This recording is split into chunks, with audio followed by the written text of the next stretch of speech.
Hello everyone and welcome to a new video. So today's video is going to be something pretty casual. I'm kind of in the mood to take a break from one of my current projects and work on a simple 1950s dress. So the pattern I'm going to be following today is number 935, and this is from the New York Pattern Company, and it is a pattern from probably the late 1950s. And I was drawn to this pattern because of the silhouette. I really like that it isn't a super full skirt, but it still has that flattering nipped-in waist appearance. I find full skirts a little bit difficult to manage on a regular basis, especially if they need petticoats to fill them out to make them look good. So something like this in this silhouette, even though I don't like it as much, I like it for practicality reasons within my wardrobe. So I thought this would be a really good everyday dress pattern, and it was relatively inexpensive too. It is in size 16, so it is made for a 34-inch bust. This dress pattern also has relatively wide straps, and then it has a little notch at the top of the neckline to make it a little bit more interesting, and it has these really big pockets. And I've actually already made the pockets. They're like the best thing I've made this year. Look at them! People are probably going to hate the fabric combination I've decided on for this dress, but I have a really amazing fish floral fabric that I'm going to use for the bulk of it, and then I decided to do contrasting pockets made out of this orange and white striped sateen, and I fussy cut out some of the fish from the main fabric and fused them using double-sided fusible interfacing onto the pockets, and then I just embroidered around them so the edges won't fray, and I fray checked it as well. And then I also sewed on some of these little acrylic stars. So I think these are just amazing. It's definitely not going to be a subtle, understated, classic design of dress, despite the relatively classic pattern that I'm using, but I think it's going to be really cute. I think it's going to be really fun to make. Usually for these videos I show you the mock-up making process, but I don't have a lot of time to work on this right now, so I think I'm just going to set you up over there-ish and then speed up the mock-up process, and I'll show you what it looks like when it's done. And I'll document assembling the actual dress in a little bit more detail. But before getting started, I do want to show you the main fabric because it is so fun and I love it so much. It is currently being stored in the pile of fabric, and if you have an actual pile of fabric in your room, then you probably own too much fabric. But I'm not getting rid of fabric, so I'm just gonna deal. This is the material in question. So I will put the name of it on screen as well as in the description box, but it is a Tokyo Milk design from the Neptune and the Mermaids collection, and they have a bunch of other really cool fabrics in this collection as well. I purchased one of them and it has octopus on it, but this one is by far my favorite. So it has this buttercream colored background and then these outlined almost inkwork like flowers with these more artistically drawn and realistic looking mermaids and fish. I just think it's a really cool combination of materials, and from a distance though it looks really over the top, it just looks like a typical busy floral print, and then you get up close and you're like, what the heck is going on? I think prints like that are really fun, and I'm really excited to finally have an idea in mind for this that I can use it for. I was originally going to use it for a very full skirt, but as I said in the intro, I don't wear very full skirts very often because I find them kind of cumbersome on a daily basis. So I'm hoping this will look good with the pattern I selected and I can end up with a really nice, obnoxious, but wearable dress. And then those are the pockets alongside the fabric. I know like 90% of you are going to hate this combination, but I think it's really cute and fun, so I'm just going to go ahead and work with it. So I just finished the mock-up and I added the facing to it. I didn't turn the straps the right way out and I didn't do any finishing work on it, as per usual with me and mock-ups, but I did follow their instructions. The instructions are incredibly straightforward on this. I'm actually really pretty impressed by them. They're very nice. And I followed the pattern as well, as you probably saw little bits and pieces of. Something I did discover is that there are two back-facing pattern pieces here that are absolutely identical in everything except for the color. This one's more faded, so that's kind of interesting. I ended up cutting them both out, but I obviously only needed one. And then this pattern also came with a little bonus pattern piece, which really confused me until I realized that it was marked with a letter instead of a number, which means it doesn't belong to this pattern. So I'll probably just end up throwing that out, but it always makes me sad when I get a pattern that has a bonus piece because it means it's missing from another vintage pattern, and someone is probably pretty upset about that. Anyway, I'm going to try this on. As I said, I'm really impressed with how this went together, and I hope it fits me nicely. My thought on this pattern is that it's very generously sized in the bust. So I purchased a size 34, and I have a 36-inch bust, so I usually better fit a size 36. However, it's kind of flexible, and these patterns do usually run a little bit large, so I'm perfectly okay buying a size 34 and being aware that I have to grade it up. However, this size 34 has about probably 8 inches of too much fabric in the bust area for me, and it's really loose down here too. So I'm gonna have to make some pretty major alterations to this and probably add a couple darts. And I don't really have time to do that right now. I have to feed my dogs. And I also have another project I'm working on that I need to focus on for the next little bit. So I'm going to come back to this either later tonight or tomorrow and work on fixing this so it fits me a little bit better. And then I can dive right into making the wonderful fishy dress. Just as a fun note, outside of this project I'm working on an Edwardian ensemble, and I've stitched fringe all around each edge, and now I have to stitch on the sequins and seed beads. And I have to do these around the entire edge of the skirt, which is about 4.5 yards of fabric. So each sequin is 6 millimeters and they need to completely uncross the edge. So you can do the math there, but it's a lot of sequins. It's probably gonna take me about 6 hours. So I'm probably gonna spend my evening and the very early morning doing that, which is why I can't focus too much on this, but I will come back to it soonish and get this fixed out and figured out. Good morning, everyone. So it is a new day and I'm back to working on this project. I actually have a couple other projects planned for today too, but I thought I would start off and try and make some progress on this one. So it's currently about 9:15 and I think I'm going to work on this until 12 and then I'm going to switch over to something else. So we'll see how much progress I can make in that almost 2-hour time frame. I already did a little bit of work on this pattern. As you will have seen in the previous clip, the mock-up fit me horribly. It was so loose, especially in the bust. It was like it was better suited for a 40-inch bust instead of the 34-inch bust this pattern advertised. I took about 2 inches out of the bust and I'm planning on making further alterations once the bodice is constructed before I end up adding the facing and doing all of the finishing work. I'm going to go ahead and cut out the bodice. I haven't pinned the skirt on just yet because I want to make sure the skirt panels are symmetrical, so it's going to take me a little bit longer to do that. And I also fussy cut out some of the bodice pieces, so I've intentionally laid these on portions of the print that I think are attractive. So now I'm going to cut this out and then I can move on to the skirt. So if you're wondering why I didn't squish these together on the fabric, it's because of the fussy cutting it out and wanting to have specific parts of the pattern placed in specific points of the dress.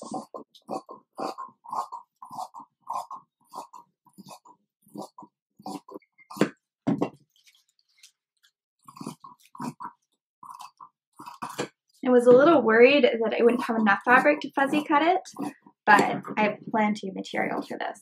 So I do need to make sure that the skirt panels are going to be long enough for me because I didn't make a mock-up for them. So I'm not sure how well those will suit me.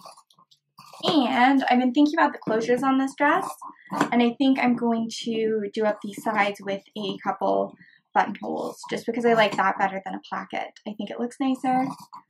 And yeah, I think that would suit the cartoonish quality of this dress really nicely too.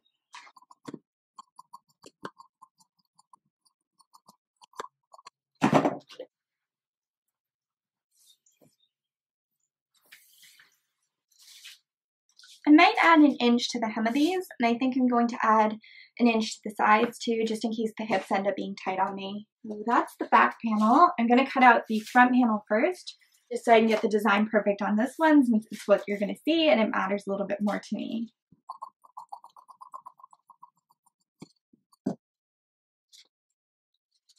So once I have one piece cut out exactly how I want, I remove the pattern and I use that piece as a guide for cutting the second piece. So that way I can really nicely and really easily line up the print to be identical. And this is easier with stripes or something, a simpler print, but it works for something like this too. So I'm going to line up the edges first, but also make sure that things on the interior of the panel line up too. So like things like this mermaid's head, I can make sure that those line up.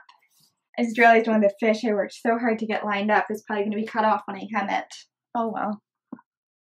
So that's something that you want to keep in mind when you're doing this, is where the seam allowances are going to be.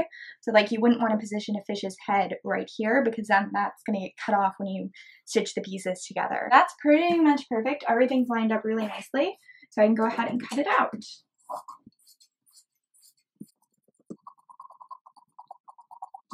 And I do this whenever I'm cutting stripes or plaids or like literally anything. And I'm actually going to go right ahead and pin these together.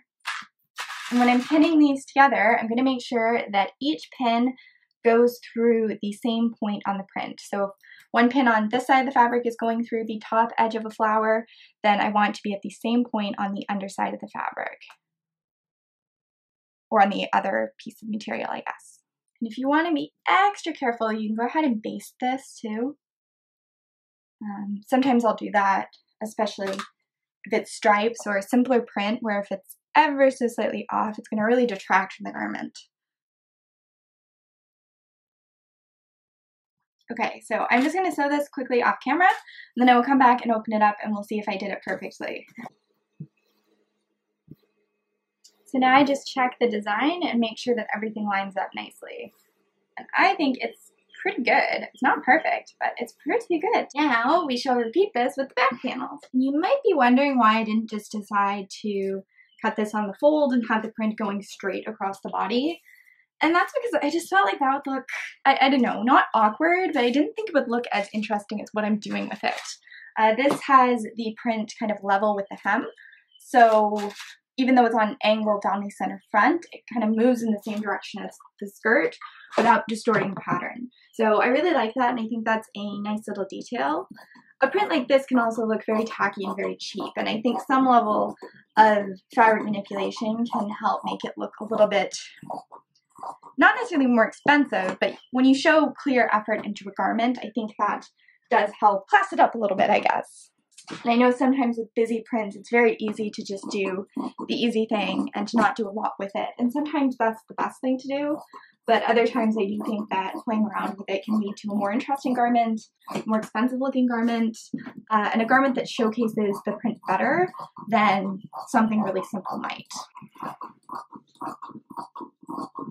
I know a lot of people are telling me just to make a rectangle skirt with this fabric, and that's a perfectly fine idea, and I could have done that, and I think it would have looked really good. That seemed very uninspiring to me, and I feel quite sad doing that with fabric that I find so interesting and inspiring. So I encourage you, if you do buy prints, to play around with them and see if you can make them even more delightful by investing a little bit more effort into cutting your pattern out and into manipulating the material.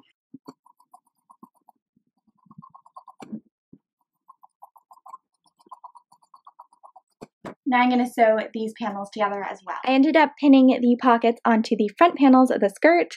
I forgot to mark the placements for these, so it was a little bit tricky figuring out where they should go. And then I ended up moving the placement of them a little bit because I didn't like where they were supposed to go. But I did get that done. I also sewed up the back seam, so that looks like that. I really like the kind of kaleidoscope effect that this has given me. I think it's really trippy and works well with this design. So I'm happy that I decided to play with it a little bit. And I also cut out the back panel from some scraps that I had left over from the skirt. So now everything I need for this project is cut out except for the belt and things to do with the pocket, which I will deal with later. So I'm kind of going to follow their instructions, but I'm also going to do them rapid fire. So instead of doing these one step at a time, I'm going to do a whole bunch of pinning and then a whole bunch of sewing. So I'm going to add the darts to the back panel, though I still need to mark those.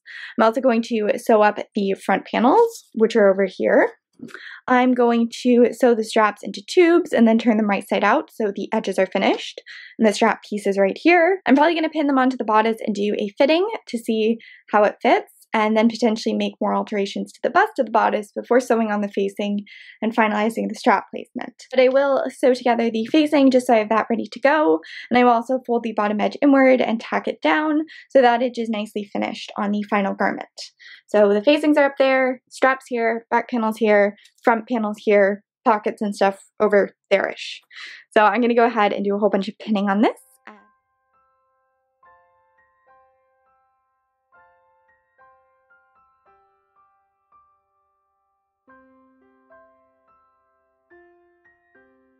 I just goofed up. I ended up unfolding the bodice panel and I realized that I did not cut it to be symmetrical. So notice how much more fish there's on this side than this side, and how the point of this is not perfectly lined up. So I ended up having just enough material to recut it. So now this panel is symmetrical. Unfortunately, since I cut these panels out at the same time as this panel, these aren't symmetrical either. And I don't have enough fabric to recut that. But it doesn't bother me as much, and they are quite similar. It's really just how far over the fish go. So it's okay, it's just not ideal. Now the reason this happened is because I wasn't nearly as careful cutting out the bodice as I was when I was cutting out the skirt. So what I should have done is I should have folded the material and done the pin thing on the fold and made sure that every point lined up perfectly on both sides of the material. If I'd done that, I would have figured out that it was askew, and I would have been able to fix this before cutting anything and forcing myself to recut things. So it's just I don't know, a good reminder that you should always be careful and you should always trust the process instead of just assuming that the fabric is lined up well enough to be good enough for whatever you're making.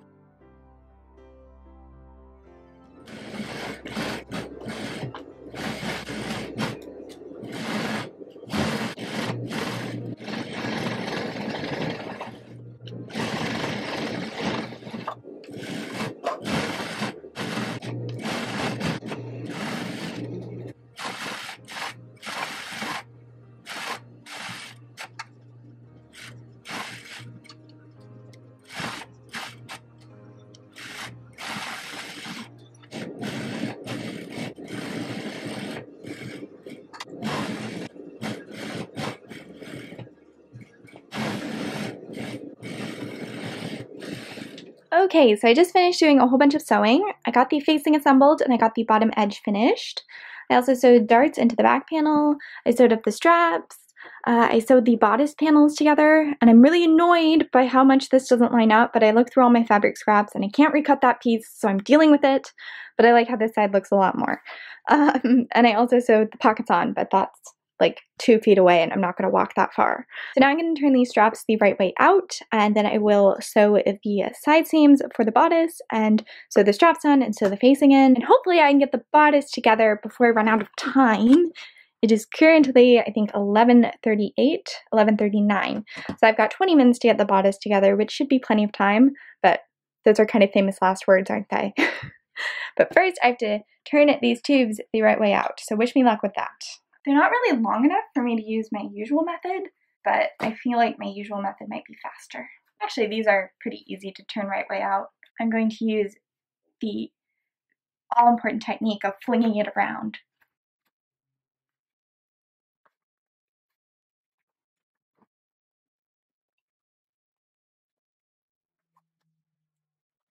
Those are my straps. Before sewing them on, I have to sew these panels together, and I'm leaving the left side open, kind of below, I didn't actually mark it, but below like that point, we'll say.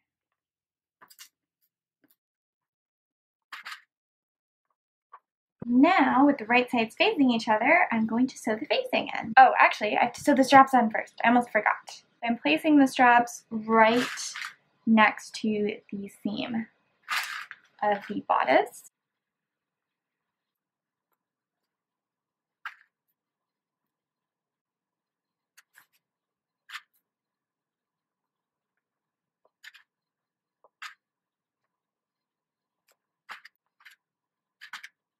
Time to sew that on.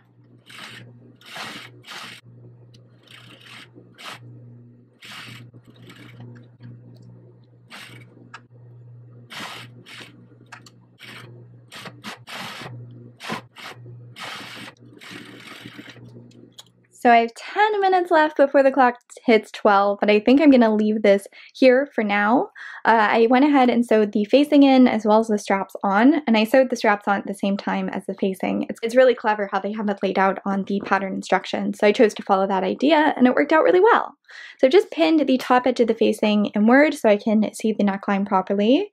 It says to tack the facing at the seams, but I don't find that does a good enough job, so I'm probably going to slip stitch the facing around the entire edge of the bodice, since this fabric is thick enough and densely printed enough to hide those stitches and any little puckers that they leave behind.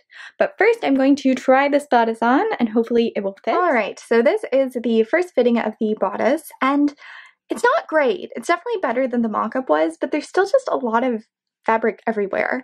So I'm probably going to end up taking it in from here down to help get that really fitted effect. And I think that would make it feel more comfortable and more supportive too. But I'm not going to make any of those alterations until I have the closures in and the skirt on. And the reason I want to wait until the skirt is on because it's going to set the waist placement, and it's also going to weigh the bodice down slightly, and that can alter the fit of something pretty dramatically. So I want to see what that does before I make any major changes.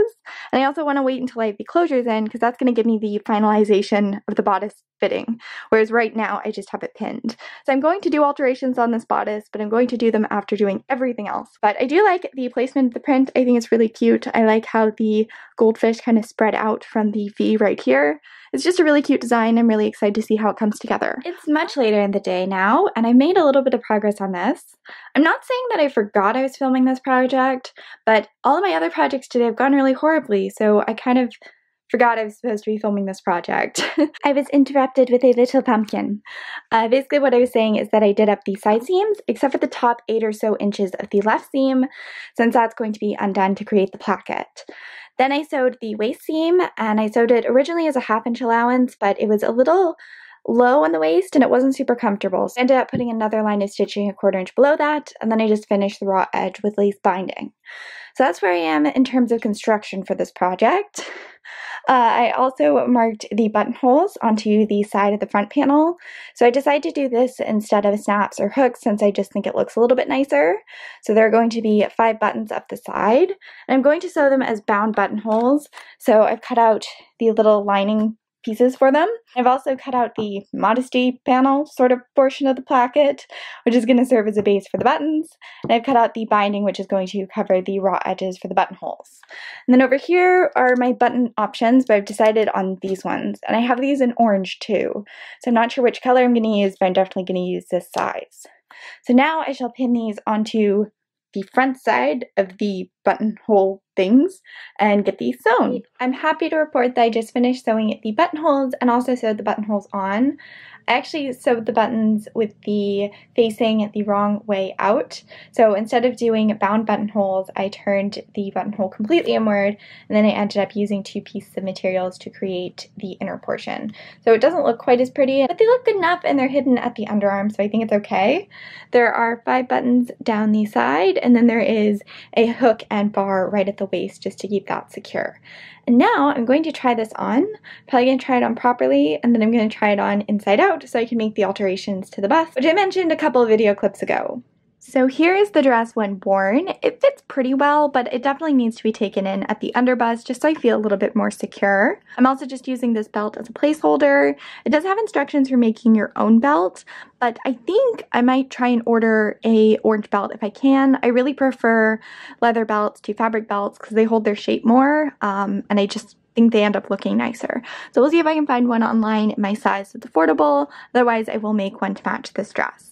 But I think it looks pretty cute so far. I just need to hem it and then make those minor bust alterations that I mentioned. I'll get it closer so you can see some of the details. And then that is the button placket down the side.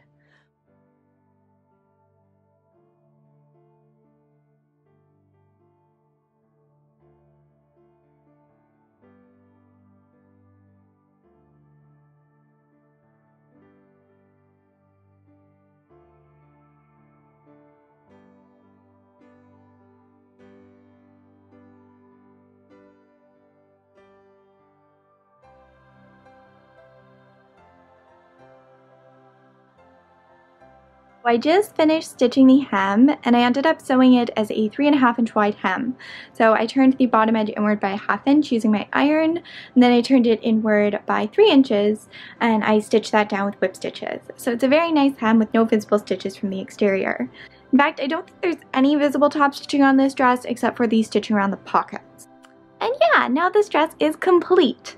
It ended up taking me 2 days due to some setbacks, but there's probably only 6 hours of time really invested into this project, and I could definitely make it faster if I made it in the future. I really enjoyed making this little dress. I haven't felt too well today, so that's why I didn't film as much of the button process as well as the hemming process, but I'm very happy to have this dress complete, and I think it looks really cute. I love doing the little pocket detailing and matching up the prints. I think it's fun when you can take a relatively simple design and put a little twist on it using a fun fabric. So I hope you enjoyed watching me make this, and maybe it will inspire you to look a little bit closer at some quilting cottons out there. I know I'd love to use more of them in the future. As I said, I have another fabric from this collection that I'd really like to make something out of. In fact, that's the fabric. So it has flowers and octopus on it. So if you'd like to see me make a dress out of that, or make something else out of that, a mystery garment of sorts, then definitely subscribe. And if you'd like to see me make more things in general, then that's another good reason to subscribe. So I hope you'll consider doing that and leave this video a like and a comment if you enjoyed it. And now I'm probably going to split to some sort of outro of me wearing the dress so you can see it a little bit in action. And I'm sure I will be a little bit perkier then and perhaps have nicer words to end this video with. So cut to that, but thank you for watching. I don't actually have a lot more to say about this dress, but I've worn it a few times now and I really like it. It's comfortable and flattering and looks nice on its own as well as over other pieces, like the striped sateen shirt which I made in a previous video. I ended up pairing it with that navy belt and a pair of shoes from Royal Vintage. Though I was highly tempted to buy bright orange sparkly shoes to go with it from a regular choice, I managed to restrain myself. I did have to alter the straps on this dress to make it fit more securely in the bust, and I'll probably replace the buttons with shank buttons just because they do try and undo themselves. But those are minor alterations, and I really love the playfulness of this dress, and I look forward to making more like it. If you want to see those future pieces, then you can subscribe, and if you enjoyed this video, then giving it a like and a comment really helps me out. Thanks again for watching, and I shall talk to all of you very soon.